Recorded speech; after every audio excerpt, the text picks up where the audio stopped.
crowd, Matt. Crowd was going wild, my friend. It's like being at the MCG. Oh, there they go again. Did you hear that, Matt?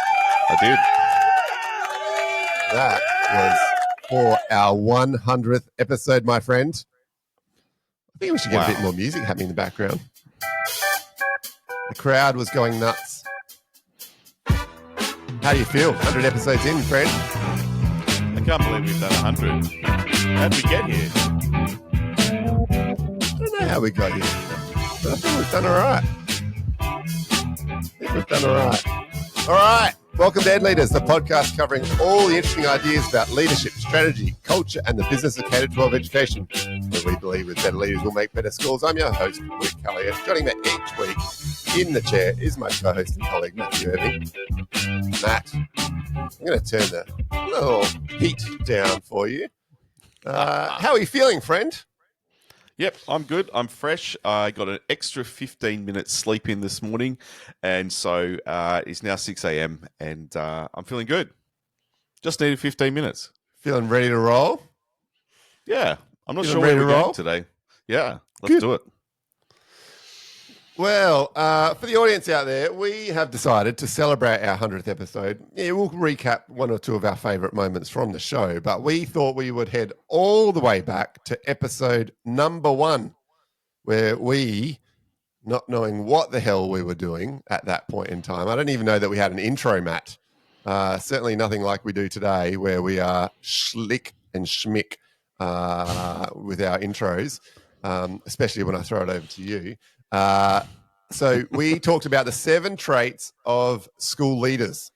So you and I have not gone back and listened to that episode again for quite a while, but I thought we would revisit what those 7 factors were and have a riff on that. Here we are, close to 4 years later, and see what we think now compared to then.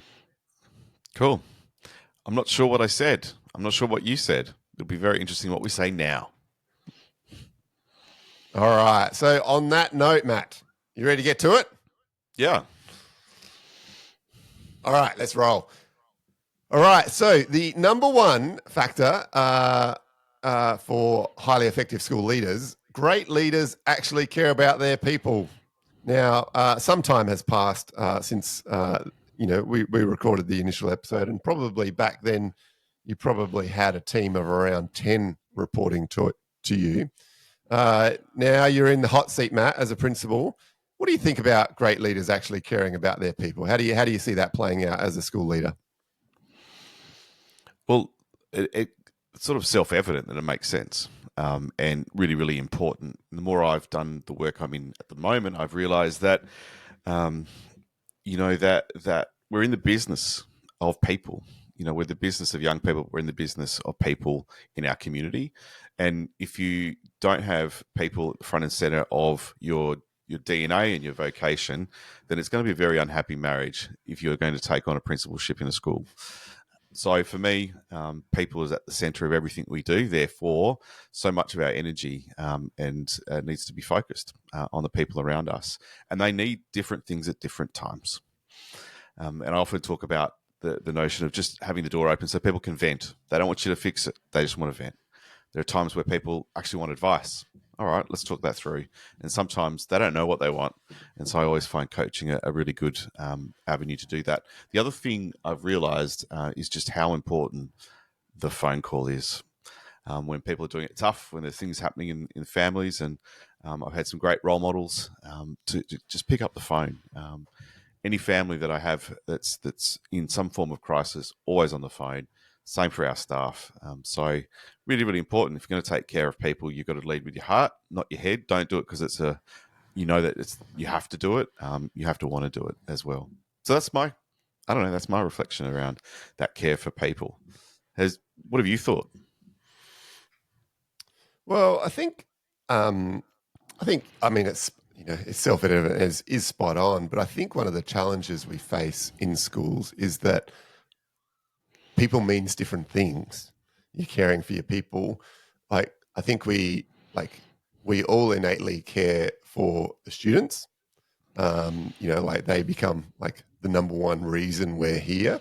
But then we also have this challenge as we've got to care for our staff. and we've also got to care for the parents because, in an independent school setting, they're, a really important constituent in that triangle. And I think sometimes the challenge for school leaders and principals is how do you get that balance right between your focus on those different stakeholders or those different people. If we're truly centric about students, then sometimes some of the decisions we have to make as leaders may appear to some people like we don't care about them. And I think that tension sometimes is super challenging. Yes, we do care about you as our teaching team or our operations team or our facilities team or our boarding team or whatever that looks like, or you individually within that. Yes, I care about, you doing well and you enjoying coming to work and that you've got a good environment to thrive in and that you've got some challenges and that you can succeed. And actually, if you are choosing to want to do things in the future, that I want to support you to become the person you want to become as a staff member. But sometimes I think that's seen as secondary, and it is a challenge to get that right between what's best and how much we care about our students. And I think, therefore, when that challenge takes place between how we care about students and staff, then sometimes I think parents get affected in that mix if the balance is not quite right. So I think there's some challenges there in managing that. And I'd probably take your comment there around the phone call one step further. And I think you're spot on when it comes to parents, like make that phone call. But I think when it comes to staff and the people that we lead, I think there's nothing better than actually going and seeing them, having the face-to-face conversation. And sometimes I think that's also, I think that's highly effective when I get out of my office and I get into their space and I let them feel comfortable that I'm coming to them, rather than, me putting it in my diary and asking them to come to me all the time. I think there's a great value in sharing that load of going and having a face-to-face and checking in with them and seeing how they're doing, with a face-to-face conversation, or, as you and I have seen role model, the management by walking around and being visible and present around a school can sometimes, and having those kind of couple of minute conversations here and there, I think actually, and especially if you remember a couple of things that are going on for that person, maybe, you know that they've got two dogs and that they, take those dogs on holidays everywhere, and that you can have that conversation about them, or that that they play golf and they play off a 5 handicap, and you can have a conversation about where they last played or whatever that looks like. I think that your team and your people really appreciate that, and it shows that you do care about them,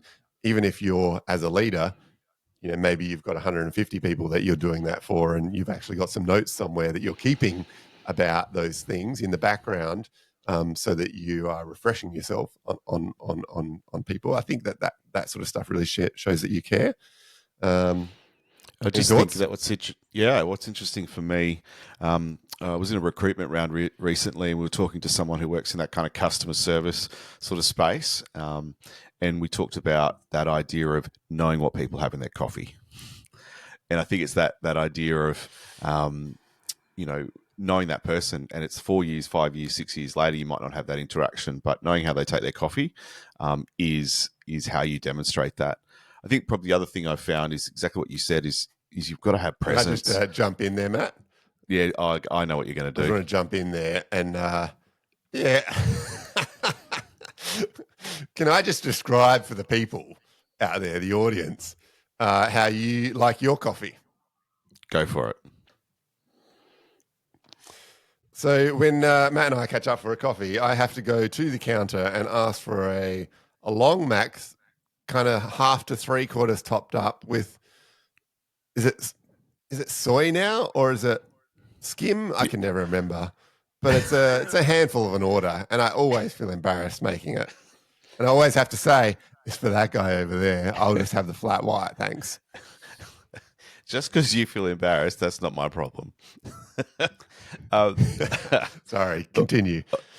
I, I wanted to get back to that idea of presence and being available, not present, but presence. And I always do, I'm out there, I greet kids as they come into the school. I often get them out of cars with their parents.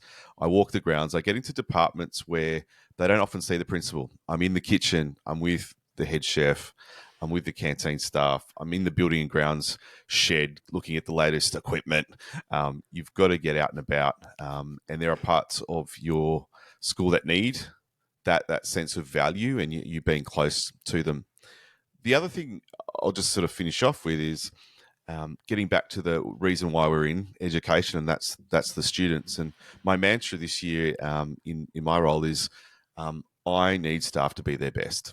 So everything I do is about ensuring they are the best version of themselves at work, and they have resources and the space and the capability to do their work at their very best. Because if I can do that, then they're going to give their best to our kids, and that's the end play. And so every decision we're making, yes, has our kids in mind, but I'm really pushing that idea of I need my staff to be their best so that they can give of their best. So that's just something that I've had to really kind of shape and shape a narrative around and get super clear in the decision making process. Now, for the audience out there that don't know, I wouldn't think that would be a fair stretch for you to be in the sheds with the maintenance team looking at the new and the latest equipment. Seeing that one of the highlights of you moving down to Albany, and one of the first things that you showed me when I arrived down there, was your ride-on lawnmower that you were very excited about. So, just a little tidbit of information for the audience out there and to your likes and. But I do want to ask just a little bit more on that. Out of your week, how much of your time are you spending or carving out in your calendar for doing that part of the role around the visibility part? I would say not enough. And I think most principals would say not enough. But I have diarised at least 6 hours across the week, particularly around break times, the morning, the afternoon, those sorts of things. I make sure at the beginning of the day I walk every building. Kids can see me, staff can see me. It gives me a chance also to, get a sense of, get a pulse check. I pick up a lot of rubbish, a lot of lunch boxes. This week, one afternoon, I picked up 18 balls, basketballs, footballs, soccer balls, tennis balls. Not necessarily the funnest of my jobs, but that's what I'm at the moment. I need to probably do a little bit more. I was talking to a principal the other day, and they are up to 2 hours a day walking the grounds. I thought, wow, that's really impressive, and it does make a difference to your community and culture. Next time you have those 18 balls, Matt, I think you should take a photo for the people, seeing that sport is right up your alley. And just imagine you wandering around with with that many balls in the bag, and 28 lunch boxes and 40 bits of rubbish. It's not like being Santa. Let me give you the top tip. All right, on to number two. Number two, they actually care about their team members' personal aspirations. Thoughts on this one? Kind of an extension of number one, really. Look, and I probably said this in our first episode, for me, part of my role is to ensure the growth of people, because it's about our system. It's not necessarily just about my school. Yes, I have a significant responsibility to have the best people in my school, but as a system, I also have an obligation. Also, I know that if people feel like you're interested in their professional journey, I'm going to get the best out of them. They're going to be better for me. Even though I might lose them, in 3 months, 6 months, 3 years, I've got to trust that I'm getting the best out of them while I have them.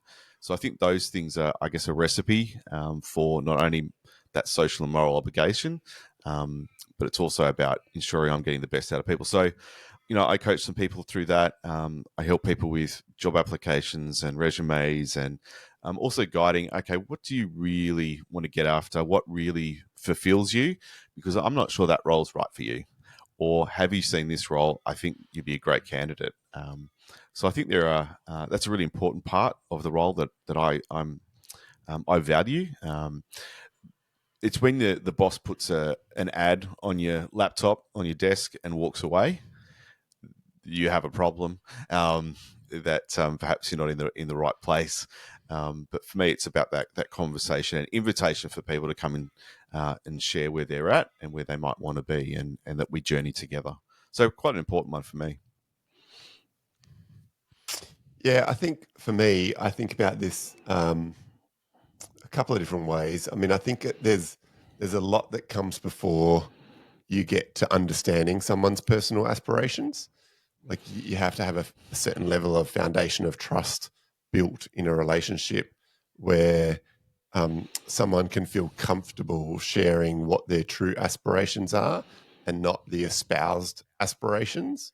And I think that if you can get to that point of developing a relationship where the trust is there, and you can be completely transparent and honest about what those aspirations are, and that could be wide ranging from, I just want to be the best teacher I can be to be here at this school for the next 5 to 10 years.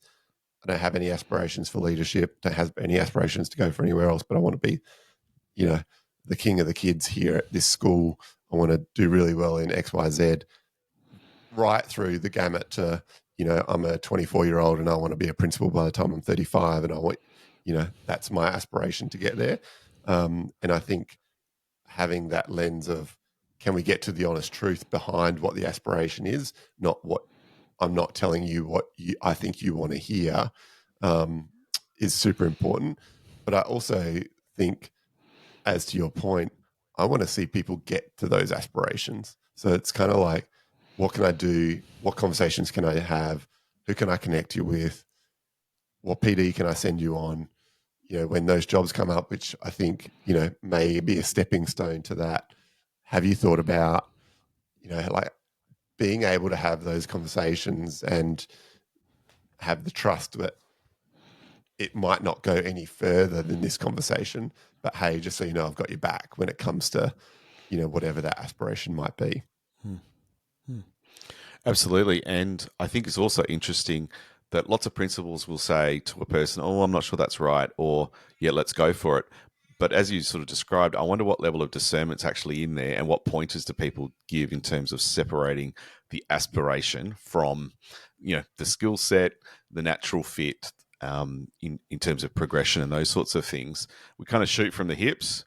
And in that is a whole lot of bias. And, it could be that actually there's a loyalty piece playing out. No, you're staying here. And so I'm actually not getting, a good understanding that my boss knows me and knows what my aspirations are. It could be clouded in or you don't want to be going to that school because we're better. Or there's just so many inferences in that conversation. I find it interesting. And what is the framework for a conversation like that? I think is something for us to consider. Yeah, I think just to highlight one of those things that you just said, that notion of like, what skill set do they currently have, for your people, for the person, versus what that skill set can get to. Like we probably have that bias or that predisposition to go, I can see what skill set they've got now, but I think they can get to this level of skill set in 3 to 5 years. Is that here or is it there? And for the audience who's listening, I'm putting low or high.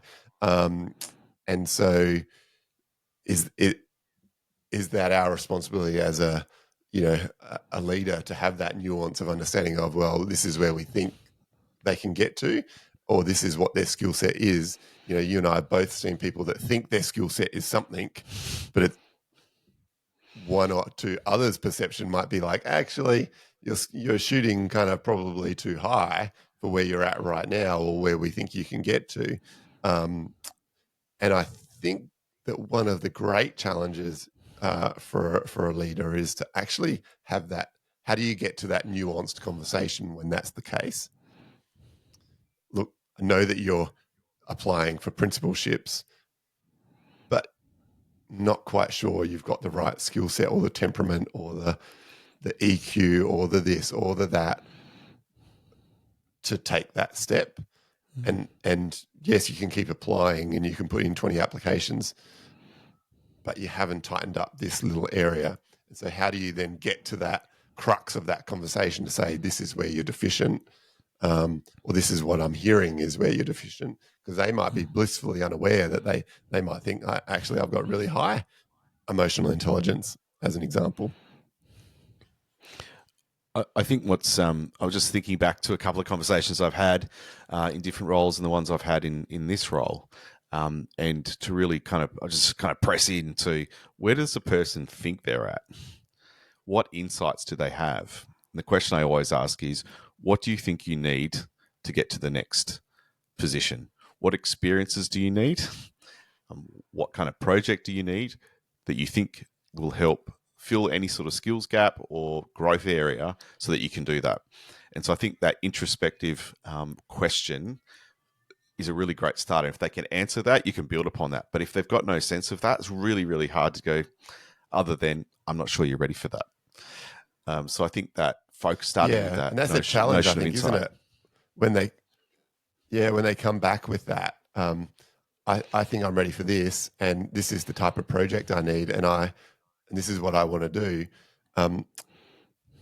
The follow-up from that as a leader is where the real challenge is. How do you give honest feedback that is potentially maybe right or wrong, or maybe there's bias in what answer you're going to give, but when you don't agree with what you think their capability is to do that next project, I think that's the really hard conversation, and the conversation that people tend to probably shy away from as a leader, because it's difficult to have.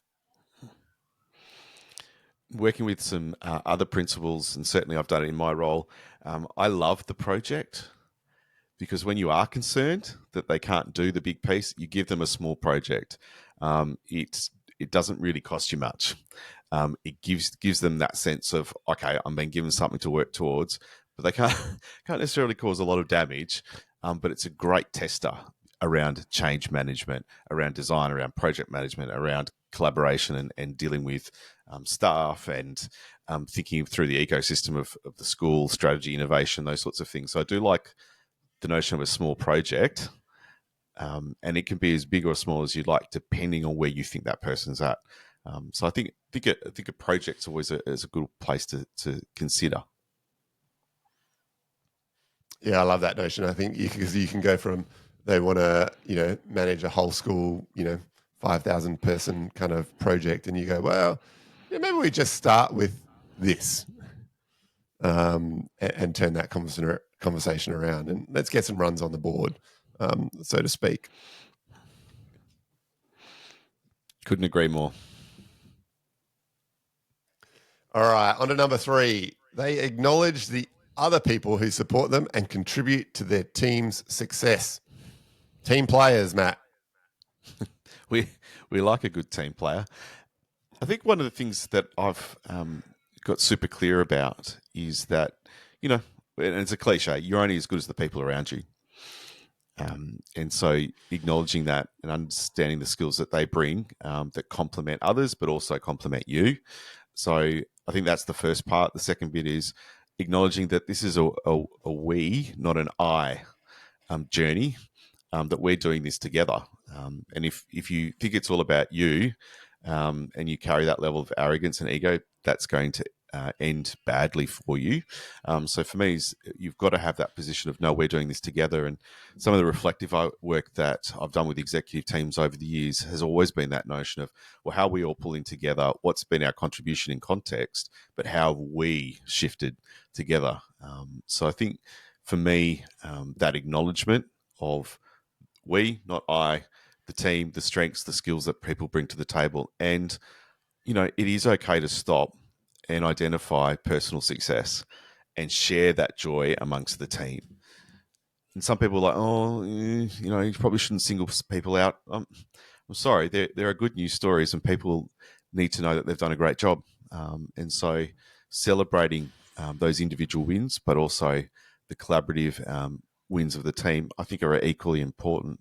So there's some of the kind of the short reflections I've just had in 3 seconds. You know, interesting your views about how you really value and support the people around you. Well, I kind of had two thoughts on this. I mean, completely agree with the statement. But one thing that I found in my experience was sometimes that I was acknowledging people, um, what I felt, was a lot, but it was acknowledging them when they weren't necessarily there. This person, they did a great job doing that. This is all down to that person, but it wasn't when they were in the room. And so I think there's a little bit of a nuance to ensuring, and sometimes those people, even though I was out there singing their praises and acknowledging them, sometimes I think they didn't feel like that, because I didn't say it person to person to them. And so sometimes I think there is that level of nuance into kind of, yes, acknowledging them when they're not in the room, but ensuring that you're acknowledging them when they're in the room, or when they're in front of people as well. I think is super important, and understanding again probably about a little bit about that those particular people, and what sort of acknowledgement they need, to feel that self worth, or to feel that kind of, keeping their cup full about doing a great job. And the other thing I would say about contributing to a team success is, I think, um, in a leadership context, I think sometimes it's about understanding what the team needs. And so, how do you shift kind of how you're acting, or what you may need to lean into, in order to contribute to the team success, and having that awareness of, just because I helped a team over here be successful by doing X, Y, Z. And this is, I think, particularly important when you get to new schools, is that, okay, now I'm in a new team. This team needs something different. And potentially I'm interested in your thoughts, because obviously as the principal, you're on many teams, whether that's an academic team, or whether it's a admin team, or whether it's the council team, shaping and shifting how you are as a leader to contribute to that team's success. Any thoughts? Yeah, I think you're absolutely right that different teams need different things. And one of the things I like to do is, as I just walk into the room, you get a sense of where they're at often, and you just do that little pulse check. And there are times I've come into a leadership meeting, I'm like, "Whoa, stop, everyone! We're just going to breathe. We're going to think. We're going to just have a moment of contemplation, one of reflection, one of, okay, what's one celebration? What have you learnt this week? What's one thing that you want to achieve by the end of the week?" And just stop and just pull the dial of focus. And I've always found that's a really interesting one right across all teams. I also think there's some that need more direction than others. So some that you want to just sort of let go, and you can sort of facilitate and guide, but others need far more direction, because they get lost. They go down rabbit holes, and I think you've seen me do this, and I think there's a great level of power and influence in the paraphrase. And so, digging deeper, getting a little bit more curiosity through the paraphrase, and how that just sort of brings discourse, takes it up a notch. We get some more clarity. And I guess for me, all teams want to walk out the door feeling like they've achieved something. There's some level of outcome, and there's some level of direction for every person in the room in terms of what they need to do next. And how many meetings have we sat in teams where there seems to be like a talk fest? You walk out and you go, I don't even know what that was about. I've got nothing tangible in which to go, we made progress. So I don't think it matters what team you're in. I think that's just an essential part of feeling effective, impactful, and ensuring that as a school we're moving forward. So I do think there are some markers that are just foundational to any team for success. So that might be just, my high level reflection on that, Luke. All right, nice one. Let's move on to number 4. Leaders are good storytellers. Effective leaders are good storytellers. I think this is actually highly important and underrated. Like I going back to that team meeting situation, sometimes when you do that stop and breathe and, what's going on in your world, and you go around the table, it's always interesting to me that some people around the table as a group of leaders will have a great story. Like it'll have an arc, it'll have an ending, and you walk away going, oh, yeah, right. Like you totally felt what they felt when they were telling the story, whether that's emotionally up or down, you feel what they are intending you to feel. Whereas others might just sit there and go, oh, yeah, went out for the family for dinner. Okay. And I think, as leaders, it's not a skill that is given a lot of airtime, but I think there's huge value in being able to take people on journeys and build relationships through stories. And then through those stories, you're kind of making progress. Any thoughts? You probably just want to take it one step back. And some of the work that I've been doing with my coach is that idea of how do you want to be presented to different audiences in your community? So how do you want to be seen by the students, parents, teachers? That's really important when you think about the stories that you tell, the speeches you craft, the presentations that you do. You've got to have some sense of how do you want to be perceived with that audience. And that's probably something that, I've been very one-dimensional in my my experience around. I'm not a great storyteller. I'm not one that uses many metaphors. Give me a topic and I'll have an academic approach, and also, I guess, a call to action, particularly from a sort of a humanity type perspective. And so I've had to work really hard at that. And still evolving. And the kids are great at giving you feedback, by the way, particularly your own children who go to your school. Dad, you're the most boring person. Assemblies are boring. And then I'll say, oh, how was my speech? What did I talk about? No one knows. We switched off before you started. And just recently I was like, no, I'm going to have a story. I'm going to have a metaphor. I'm going to connect with the kids. And I just took it all back. And it was just worked. And kids got it and they said, that's the best speech we've heard. And rah. And I'm like, oh. So it's simple, but it's actually complex and really hard to be simple. So I think that's something, I guess, on my learning journey. But I understand that, you get captured by a story and you see yourself in that story. And I think that's the power piece, and the impactful piece.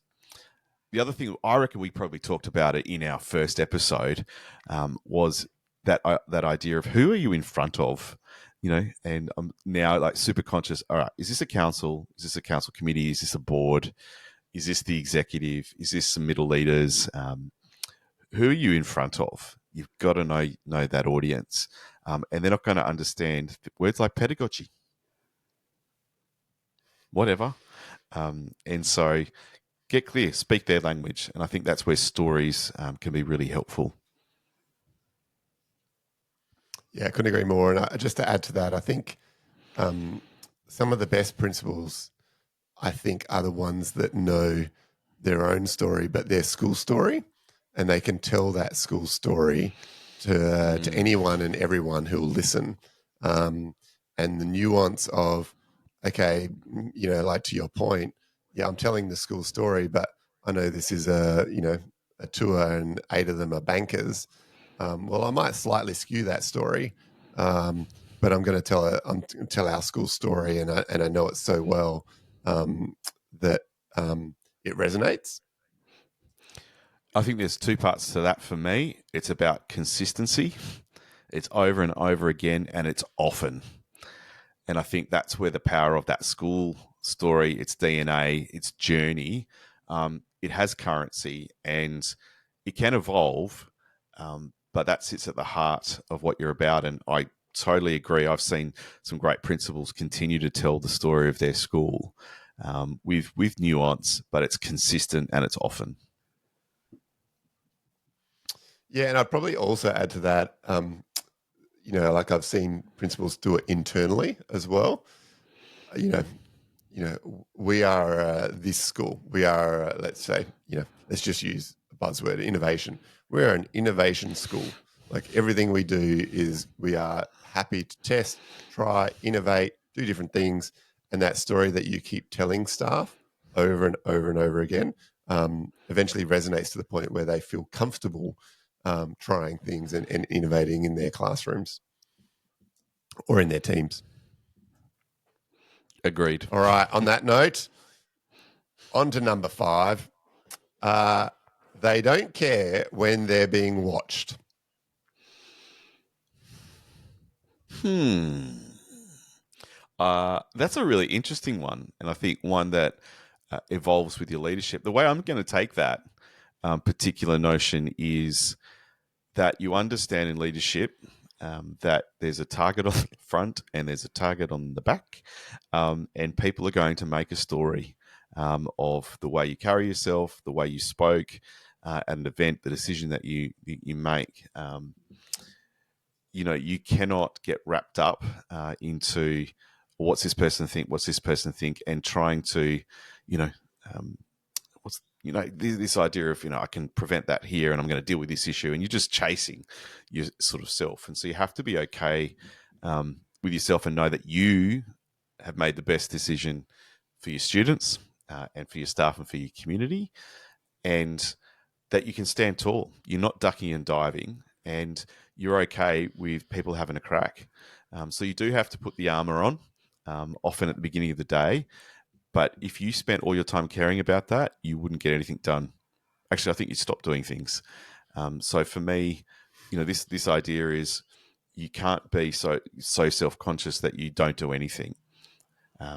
So for me, I think it's a really interesting one. You learn over time. And I also say to people, give me the feedback. I love the feedback. And when I get some positive stuff, do I get excited? I absolutely love it. Because, when you're in the principal's chair, you don't often hear the good stuff. You certainly hear the not so good stuff, but you just grab that and you run. But I do think that's really important. And, if you're a little bit fearful around what people might say in terms of criticism and the like, well then, that's a good thing that you're a little bit worried about that. But you can't hide from it. Yeah, look, I think there's a couple of things in this for me. One is about being authentic to yourself. If you are truly being authentic, and both who you are, but who the school is, and what your role is, and what autonomy you have within that role, then if you're staying true to that, and the principles and the ethos and the values of the school, then it shouldn't matter where you are, or at what time, as long as you're upholding yourself to those things, you're probably going to be okay. I think there's an element of and I think I saw this in you at a point during your journey at Wesley, that I think you go from, and I will use a quote that we love from Ben Tallboys that we heard earlier in this year.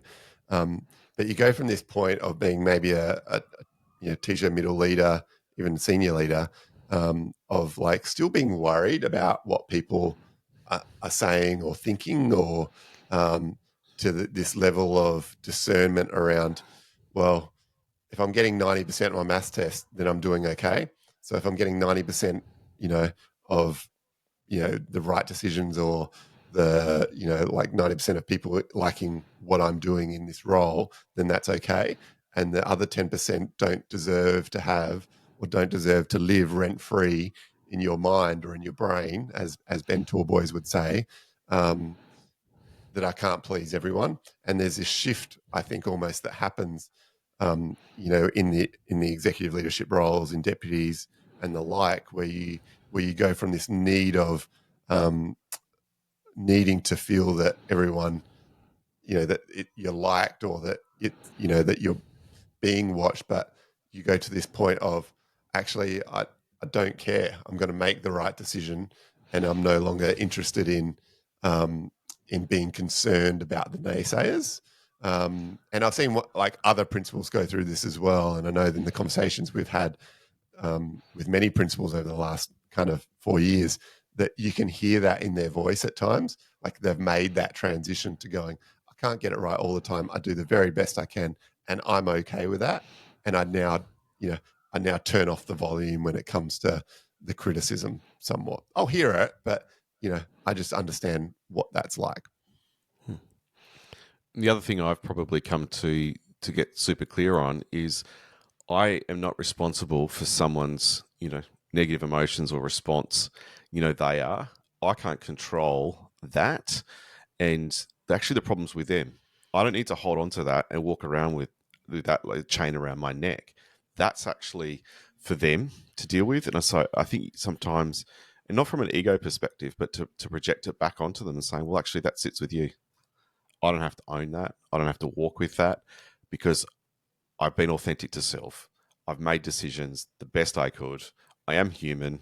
I am going to make mistakes, but I've been called to get on with it and not necessarily spend all my time dealing with, your emotional response to me. Yes, I've got to take care of you, and yes, I need to help you through that, but I can't own it and walk with it every day. Well said. All right, number 6.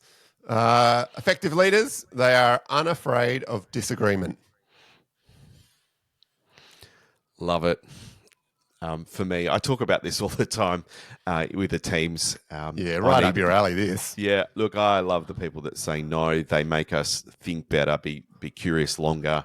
I love disagreement. And David Mulford, principal I worked for, was really good with me when I was young and talked about when there's disagreement, we come up with better creative ideas and we get stronger synergies between people.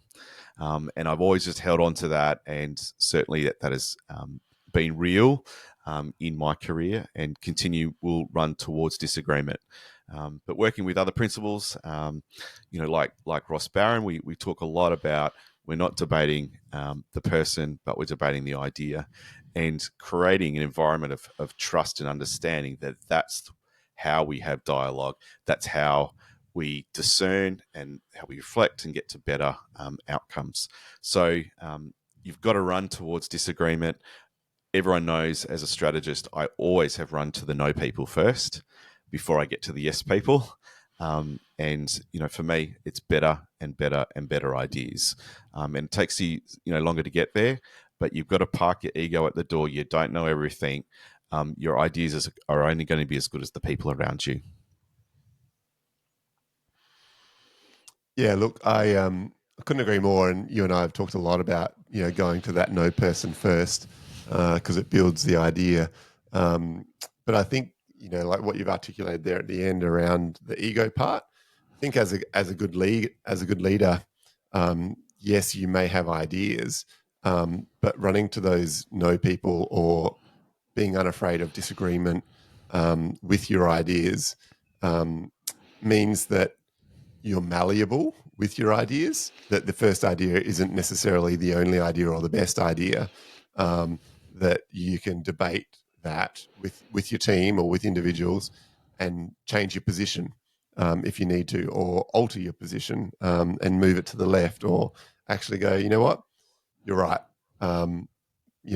What I had initially thought, like would probably work, but you've come up with something better, and that's okay. And feeling as a leader like you don't have to be the one that gets it 100% right all the time, and everyone just has to agree with what your idea or your point of view is. And I think at times, I've definitely seen leaders go both ways on that. Some very malleable. Actually, yep, you're right. Let's move, let's improve, let's do it a little bit differently. And others where you get to that level of disagreement and it's an end of the conversation.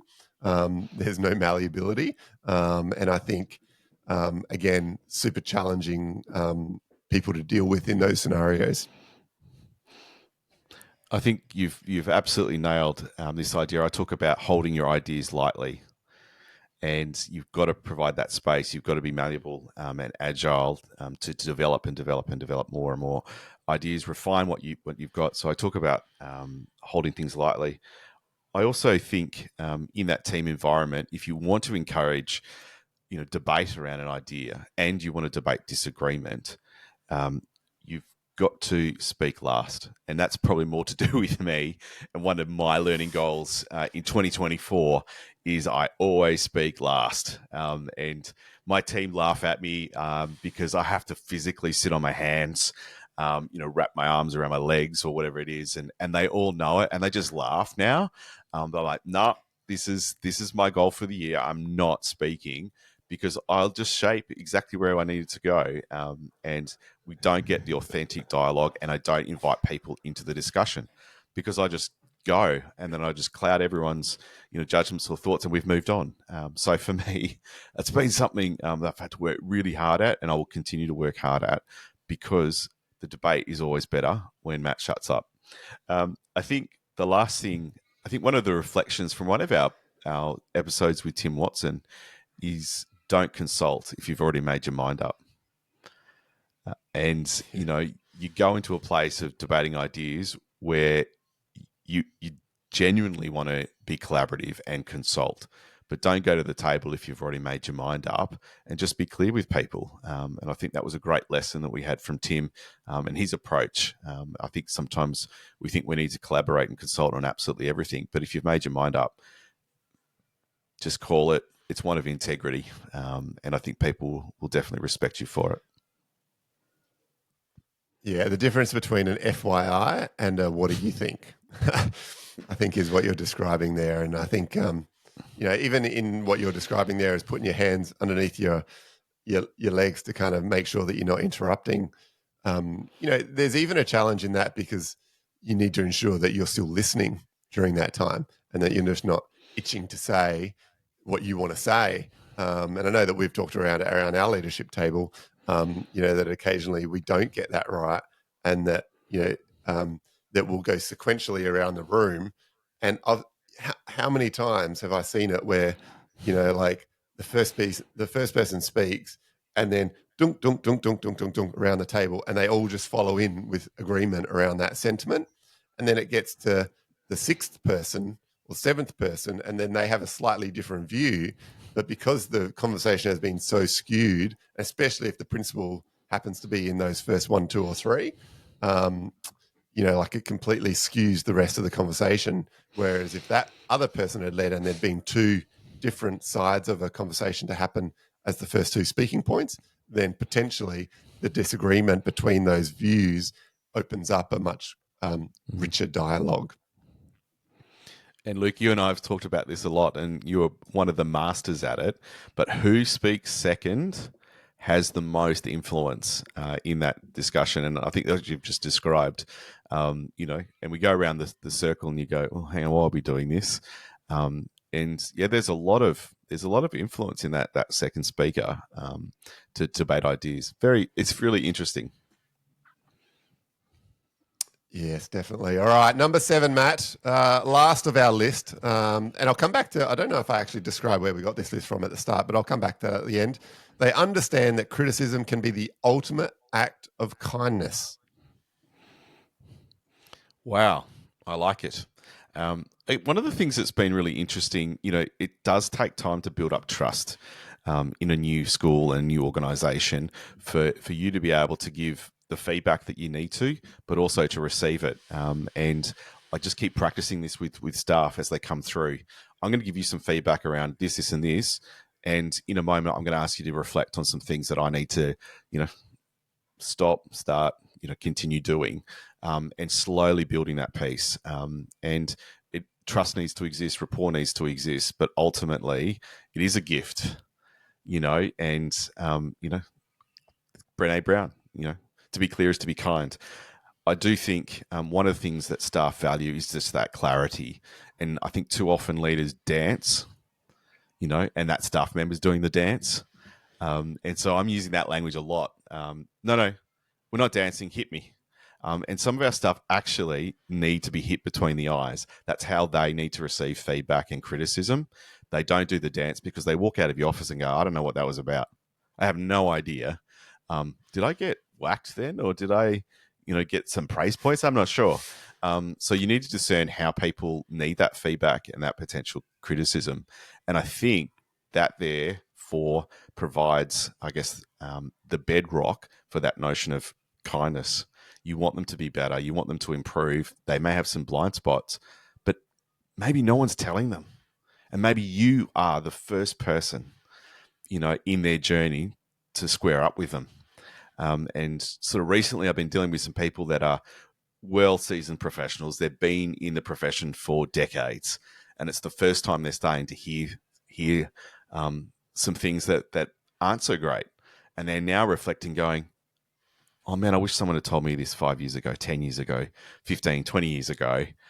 Why is it taking this long?" And I just think we shy away from it as leaders, because it is the hard stuff, but ultimately it will come back as a positive for not only the person, for you, but for your school, and your kids. So yeah, I love that idea. Criticism can be the ultimate act of kindness, and I just love it when people give me the feedback. I can't know everything, but I need to do some pulse checks, and I need people to check me on the decisions I make, the way I go about things. That will make me a better leader. So I say, bring it on. Let's go. Don't dance. I would say that probably that was one of the bedrocks of our relationship to start with. In the relationship we had, that, like, potentially, maybe correct me if I'm wrong, Matt, but I remember coming in at definitely throughout the early few years of us, when we were probably just getting to know each other as colleagues, and I'd give you some feedback right between the eyes, and I think sometimes you were like, "Yeah, all right," but I think I ultimately came to appreciate that I was going to give you that feedback. Um, but I think this is, again, it's spot on that, but it's a really hard skill to master, to have the relationship formed that you can rely on, where you can be the straight shooter, so to speak, and go and be able to be very clear and transparent with what that feedback is. I mean, we give, as educators, we're giving students feedback all the time, but we're not always great at receiving that feedback ourselves. And I guess it's easier the longer you're in an environment, because you've built credibility and trust. But I do think that I've definitely found that in moving schools in the last couple of years, that all that I guess, the not quite the right word, but the political capital that you've built up to within your relationships with people, to be able to give that honest feedback and to be able to navigate those difficult conversations, gets built up over years. And I do think people underestimate how, like, the amount of time that can kind of take to rebuild those relationships in a new school. So I do think there's some challenges there in especially for a principal. Like, firstly, you're moving schools, so you're going through that anyway, but then developing how quickly you can develop that, so you can give the ultimate criticism, and act of kindness, as this describes, to people in a new environment within the first year or two.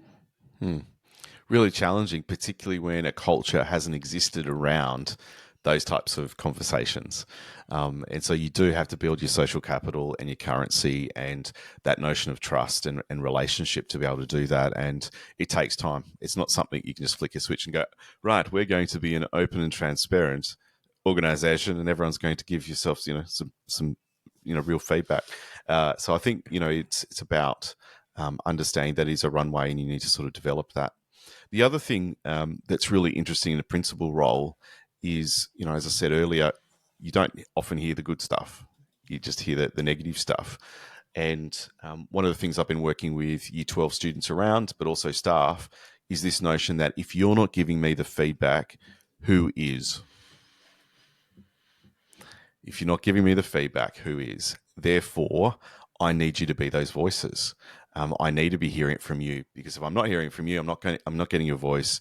I'm not getting a sense of where we're at and where we need to go. So I think that's been a bit of a mantra for me this year. And don't tell me what you think I want to hear either. Correct. Just tell me how it is. I'm not, I'm not precious enough that you can't tell me what you really think. But the other thing I just want to bring up before we wrap this up is, I think there's a really, I think one of the hardest things to do, especially when it's written feedback and via email or whatnot, and this might be from you as a leader to people in your team, or maybe it's, feedback coming down from council, is the interpretation of that feedback that you were kind of describing a minute ago. And what I may perceive as, I don't, some good feedback, a couple of dot points there. Maybe I need to tweak that, change that. Other people may see as a real whack. Oh, they've had a real crack there and they don't like what I'm doing. And sometimes I've read emails or whatnot when people are really upset about something that's come back to them. And I read it, I'm going, not much in there for me to, from my point of view, I just see it as, probably some decent feedback there. Can change that, no problem, move on.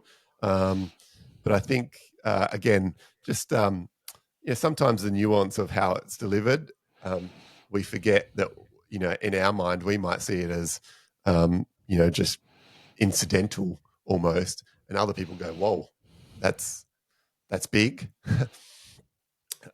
Feedback, thoughts on that? Oh, absolutely. And I've talked about this before, Luke. People come in to your office and they think their world is absolutely huge in which they're operating in, and then I need to understand that their problem is worse than everyone else's, but actually in your mind their world is really small. And I'm like, you have no idea what else I've been doing today, so I'm just going to get you out of my office, and I'll go whack. And what I've actually not understood is where they're at, and their world is so much bigger than what I've sort of targeted my feedback around, because I'm like, no, I don't have time for this, whack, whack, whack, whack, whack. And so I guess it's understanding what they're coming into your office with, which is a whole lot of other things. And your feedback, and Chris, you need to understand where that person's at, and you need to tailor that accordingly. And I know I said before, don't dance, but there are times where you just have to soften some edges based on where that, or sometimes I've gone, okay, this is part one of a conversation. There's going to be part two, part three. Part one might be a fireside chat. Part two might be in the office. And so sometimes you need to scope out that feedback because you understand where that person's at. So there are different ways of doing it. Sometimes there's a preemptive piece. It's a one-liner in an email. Want to get together? I want you to just consider this. Because also people stew on it. I've just been called to the principal's office. I'm going to get whacked. Well, already they got their backs up. So it's how you prepare the runway, but also how you shape it, potentially over a number of conversations. No, I couldn't agree more. Well, I think that our answers would be significantly different to 100 episodes ago, Matt. So it'll be interesting to see where that lands for the audience out there who may want to go back and have a listen to episode number 1 and episode number 101, today's episode. I do want to end the show, though, Matt, by probably just 2 closing questions or conversations. One, very quickly, when you reflect back over 100 episodes, are there 1 or 2 guests that stand out for you over that journey? I think this is a question without notice. So 1 or 2 that stand out for you? I guess one of the most sort of authentic, genuine and insightful episodes that we did were actually the ones with Rob French as he was entering into the principalship on his first day at the desk, through to sort of a 6-month reflection, 12-month reflection. For me, that was just an amazing, very vulnerable, heartfelt little mini-series, little arc that we had done. And still, there's some great feedback on that. So for me, that was a pretty special set of episodes that we did, and they it's just so grounding, and what a great guy. So a lot of love for the Rob French arc that we did. So many of them have been absolutely fantastic. I've learned a lot. There's been gold nuggets in all of them for me, but I'm just going to stick with that little arc that we did. Yeah, for me, it's probably, I don't know, like there's obviously I think back on many of them and you go, oh, that was a cracker, that was a cracker. There's probably, I love the Rob French series as well. That would probably be right up there. It's a bit hard because we did 3 with him, so it was a bit of a different relationship for us. So we, of course, we probably think about that arc and the vulnerability that came with that arc as he shared his journey with, with our audience, and I'll be, I think forever indebted to him for being so transparent and authentic with how he shared that story. 2 others that spring to mind for me was the Nisha Flint episode from General to Grammar. I just think, I think we called it the No BS episode. And that's so refreshing to hear that no BS kind of attitude to leadership that she brings. Another one that I really, that on listening back, I was like, oh, there was so much gold in that, was with Fleur Johnston from People Bench. And, like out of the school system. And I just remember listening back to that and going, oh, there was so much in that episode that I, just really enjoyed that part of the conversation. And obviously just recently, I really enjoyed the Adrian Cam episode as well. So I haven't really nailed it in one there, Matt, but there's probably a few, but they've all been special in their own unique way. And as you say, we pick up little nuggets, like I have these vivid recollections of you and I recording on Friday mornings when we were at Wesley, and we'd catch up later in the day and you will have said, I've just used that framework that we talked about this morning in this meeting, but with da-da-da-da. And so my last question to close out, 100 episodes in, Matt, we started, recording, just with the 2 of us together. Our lives are very different now compared to when we are, when we started. Your reflections back over the Edleaders journey and what it's meant for you, individually for yourself personally, but for the greater educational impact, and your career. I think, and I've said this before, and I've said this to many people, it's the best professional learning I do. It's just absolutely fantastic. It's better than, going to a big conference. We go on these journeys, we hear the stories, and we have continued to focus on the pragmatic realities of leadership in the trench, in that notion of thought doing, not thought, sort of thought leaders. And so for me, the professional learning has just been extraordinary. The second thing I'd say is just the extraordinary leaders that we have out there doing extraordinary things in schools. We need leaders that are stepping up in our system. And for me, I've I guess, collected a lot of wisdom, but also encouragement and inspiration for the people that we've talked with. And so for me, it's been really, really important. And the third piece is just the level of transferable insights and skills and experiences and programs and the like that I've been able to integrate into my own work where they make sense and when there's good alignment. But for me, there's been a tangible outcome on the ground. And I think if I look at my journey, particularly over the last few years, they have been shaped by our conversations, no doubt. And so I'll be very, very thankful for that. And on a personal note, I didn't want to get into this. Luke, you pushed me. You went, this will be fine. I don't even know what we're doing. And I turn up on a Friday. I still don't know what we're doing and wing it. And even though I'm dragging myself out of bed, it is the best part of a Friday morning, but it just sets me up. I have such an awesome day every time we record. It just gives me an absolute lift and really grateful to you for pushing me and dragging me along for the ride. Oh, you're going to make me get a little emotional here, Matt. Thank you. Yeah, for me, look, I probably have underestimated the impact personally for me it would have, but maybe for educators more broadly as well. like what for me, it was like, I want to listen to these types of conversations, and, I wanted to do something interesting with you. We used to have some interesting conversations in your office, and I thought it was worth sharing. And it's kind of taken off, a bit of a life of its own. And, thank you for coming on the journey and saying yes, because I know that initially you were like, pretty skeptical. But I think for me, like that connection to educators across the country, and that has been unfathomable. Like creating that network of people who are doing interesting things and who are trying to fundamentally, improve educational outcomes in their setting and in their wheelhouse of what they can do. It's taken me all over the country. It's taken us all over the country.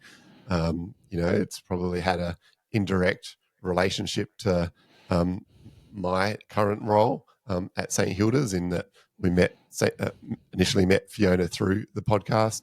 And so for me, it's had a really profound effect, on my career and my journey. So I'm, obviously very grateful for that. I think just for the audience out there, like, I don't know that we talk about this very often, but, obviously along the way, we've had some sponsors and generated some income, from that. But, Matt and I have never taken $1 of revenue into our own pockets from doing Edleaders. We've put it all back into whether it's equipment or, the audio engineering or being at conferences or doing live podcasts and those sorts of things. And I think from that end, it's never been about, it's never really been about making money. It's really been around that notion of how do we create really interesting content and professional learning and having impact beyond the gates of our own school. And so for me, it's really hit that nail on the head. And for me, is just been probably somewhat of a life-changing journey, to some extent, being able to kind of do what we've done together. I've enjoyed that journey with you individually, and and I'm now super glad that we still get to do this, in our current roles and evolving roles, and that even though that we are not in the same school or even in the same metropolitan area, that 4 hours away, that we can still connect and enjoy our friendship and our relationship that developed as colleagues into co-hosts. So that's probably a little summary from me about the Edleaders journey, and I really hope that we are sitting here in a couple of years' time talking about our 200th episode. So on that note, Matt, any closing comments before we wrap it up today? Just that if anyone thought we were wrapping things up, you're wrong. We've got many, many more leaders to interview, many more episodes to come.